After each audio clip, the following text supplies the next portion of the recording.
3. The self of the aggregates and the self beyond the aggregates. Now, let's examine how Buddhism refutes this notion of the self. Please refer to the materials provided. Each excerpt is numbered for reference. We've already discussed Material 1, the Upanishad. Material 2 is on the 3rd page. As mentioned, the Agamas are representative texts of early Buddhism. Here, we've cited 2 passages from the Samyukta Agama. Let's take a look at Material 2, non-self of the person in early Buddhist text Samyukta Agama.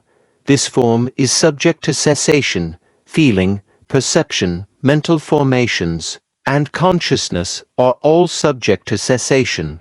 Because they are subject to cessation, they are not self, not what belongs to a self. We've already clarified the meaning of self. What belongs to a self refers to possessions, things owned by the self. It's clear that without a self, without an owner, there can be no possessions, hence no self, and nothing belonging to a self. Now, let's look at the 2nd passage, refuting the self of the aggregate Samyukta Agama.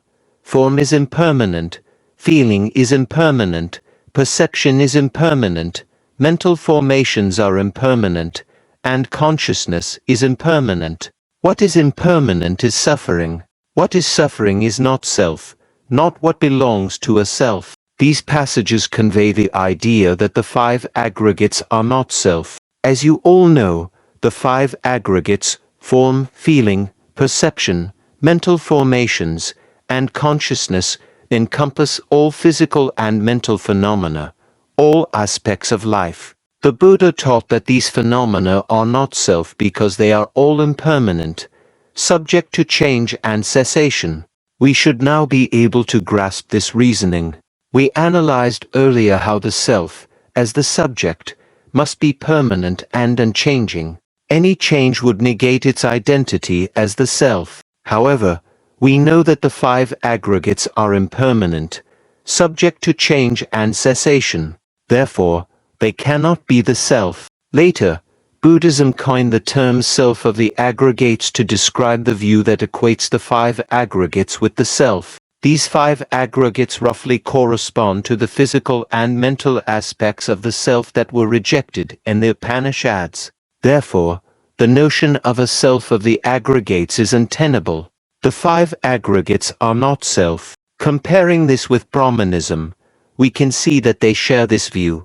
Brahmanism also doesn't believe that the self can be found within the realm of phenomena. On this point, there's no disagreement between Buddhism and Brahmanism. Now, let's move on.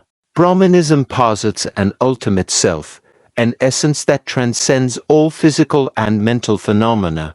Buddhism has a term for this as well, the self beyond the aggregates. This self beyond the aggregates presents a significant challenge. We've seen that up to this point, there's no real conflict between Buddhism and Brahmanism. The key difference lies in this concept of a self beyond the aggregates. From the time of the early Buddhist schools onwards, all Buddhist traditions, both Mahayana and Theravada, have unequivocally rejected the self beyond the aggregates. Along with the self of the aggregates, they also reject a 3rd type of self, one that's neither identical to nor separate from the aggregates, but we won't delve into that here. However, it's worth noting that in early Buddhist texts, we don't find explicit refutations of the self beyond the aggregates. This is a somewhat thorny issue. It's for this reason that some scholars argue that early Buddhism, original Buddhism, didn't actually advocate for complete, anatta no self but rather anatta, in the sense of not self meaning, the 5 aggregates are not self, but not necessarily that there's no self beyond the 5 aggregates. The concept of anatta is undeniably difficult to grasp. If there's no self, then who is reborn in samsara? Who practices the path and attains enlightenment? Many scholars struggle with this. So, they look for alternative interpretations and point out that Shakyamuni Buddha never explicitly denied the existence of a self, only that the five aggregates are not self. They argue that not self doesn't necessarily equate to no self. Looking at the terminology, both Pali and Sanskrit use a negative prefix added to tman, Antman in Sanskrit and anata in Pali. Grammatically, both not self and no self are valid interpretations. Interestingly, in the later stages of Mahayana Buddhism, the concept of Tathagatagarbha emerged. To clarify, Tathagatagarbha and Tathagatagarbha thought are not entirely synonymous. The term Tathagatagarbha appears quite early on and is relatively common in Mahayana sutras. Tathagatagarbha thought, on the other hand, is a specific philosophical system sometimes referred to as eternalistic idealism.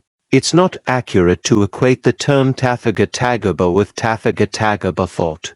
This later Mahayana system, in a way, posits a kind of self beyond the aggregates, a great self characterized by permanence, bliss, self, and purity. Furthermore, in modern times, there have been debates within Southeast Asian Buddhism, with some new schools interpreting anatta differently from the traditional understanding. They argue that Shakyamuni Buddha only stated that the five aggregates are not self, not that there's no self beyond them. They claim that a self does exist, and that this self is nirvana, the Dharma body, the true self. This debate is particularly heated in countries like Thailand. Here's my perspective on this issue. First, as mentioned earlier, the idea that the five aggregates are not self is not a novel concept unique to Buddhism. Brahmanism agrees with this.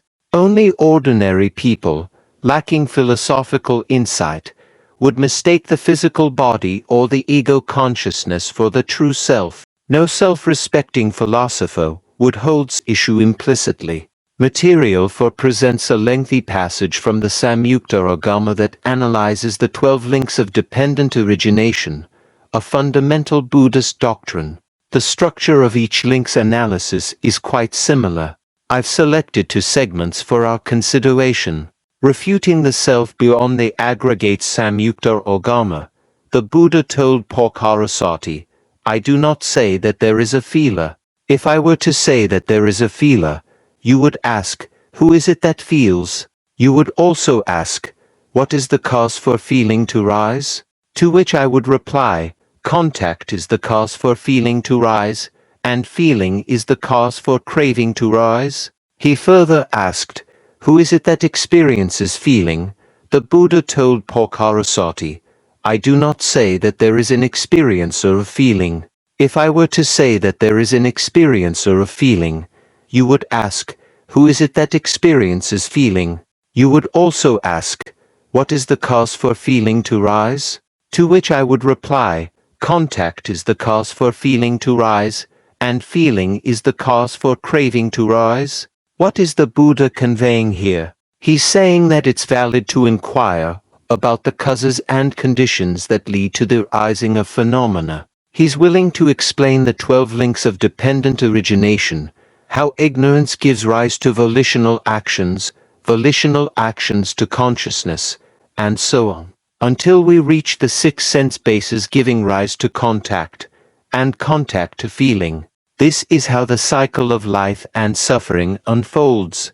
However, the Buddha emphasizes that we cannot ask, who is performing these actions? Who is the doer?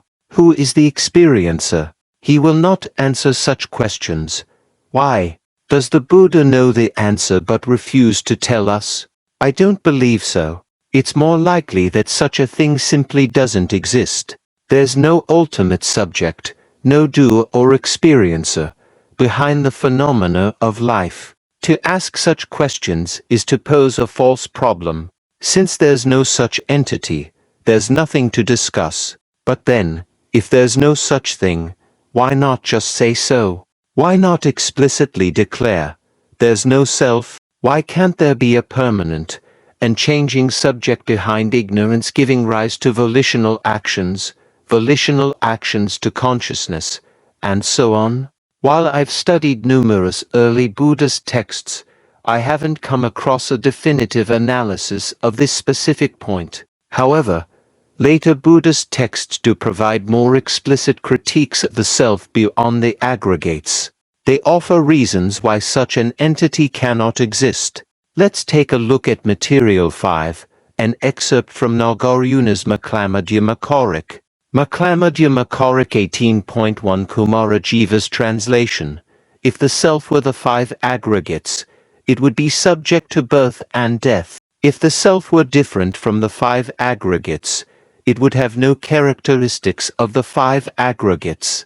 His translation: if I were identical to the aggregates, then I would possess birth and death. If I were different from the aggregates, existing separately, then I would have no characteristics of the aggregates. This verse refutes both the self of the aggregates and the self beyond the aggregates. The first two lines address the self of the aggregates.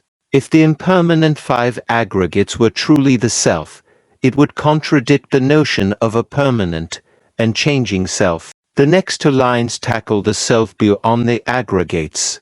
Can there exist an eternal and changing self outside the five aggregates, acting as the subject of life's phenomena? No, because such a self would have no characteristics of the five aggregates. It wouldn't be composed of form, feeling, perception, mental formations, or consciousness. It wouldn't possess any qualities of life, creating a clear separation between itself and the realm of phenomena. How could something entirely unrelated to life serve as its underlying subject? Therefore, seeking a self beyond the aggregates is futile.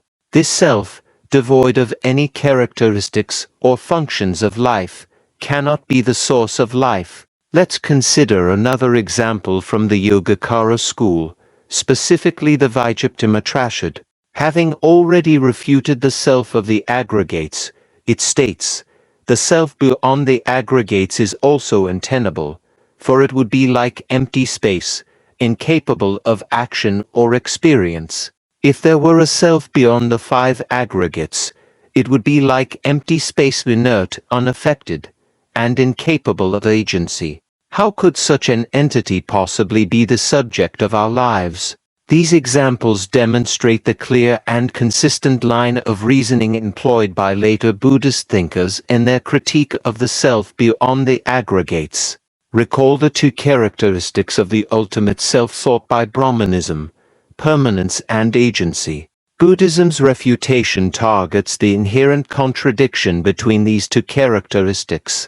While eternal and unchanging things might exist, no one denies the possibility, and empty space itself could be considered an example. Such an entity cannot simultaneously maintain its own permanence and govern the impermanent, ever-changing phenomena of life. An eternal, unchanging entity and the impermanent, dynamic activities of life are fundamentally incompatible.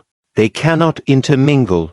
Therefore, a self beyond the aggregates, devoid of agency, cannot govern life and cannot be the true self.